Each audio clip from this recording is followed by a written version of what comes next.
Yazid tak ada. Apa?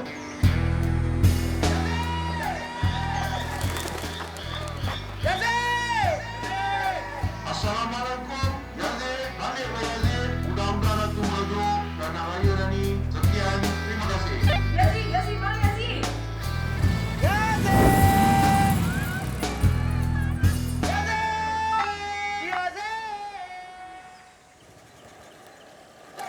Hai, buat hal lah Yazid.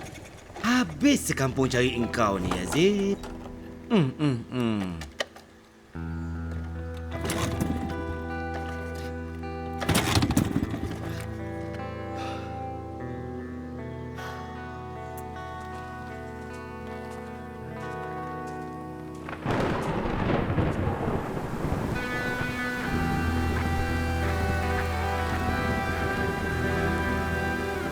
Apa salah abang?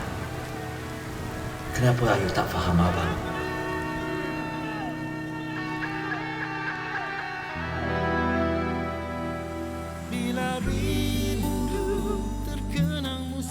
Yazid?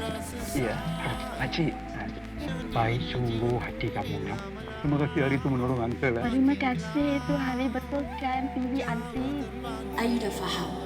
Abang memang suka buat orang senyum. Ayu tak patut marah-marah. Baliklah bang.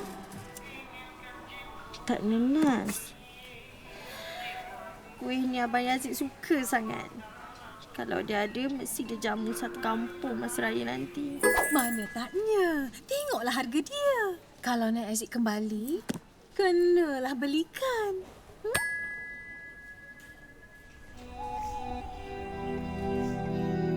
Mak, salahkah Yazid membuat orang senyum macam yang Mak pesan?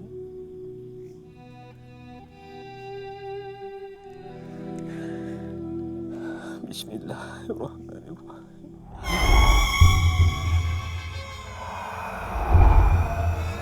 Allahumma barik lana fima razaqtana wa qina azaban. Alif, ba, ta, sa, jim, ha, ho, ya, za, ho, za. Astaghfirullahalazim. Baliklah Yazid. Sedangkan lidah lagi tergigit. Ini kan pula suami isteri. Ayu dah belikan tak nenas lotus untuk raya esok tau. Tak nenas lotus?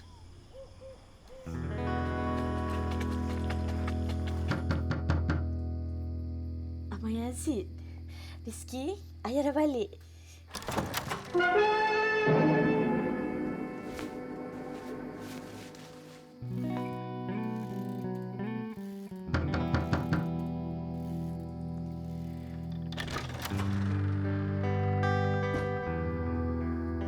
Assalamualaikum.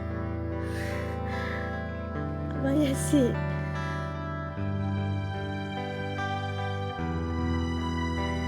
Ayu, Abang Yazid. Ayu, Abang Yazid. Ayu. Abang Yazid. Naleha.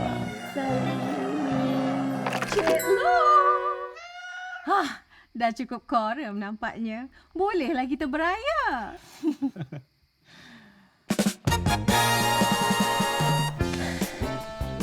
Abang, Ayu nak minta maaf dengan abang. Abang juga. Kita buang yang keruh. Ambil yang jernih ya.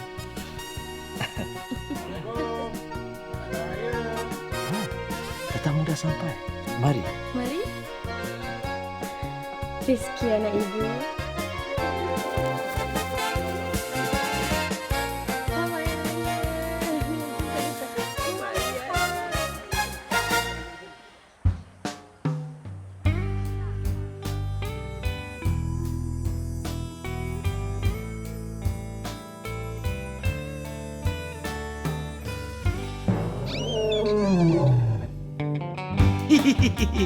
Adat berumah tangga, kenalah ada kesefahaman.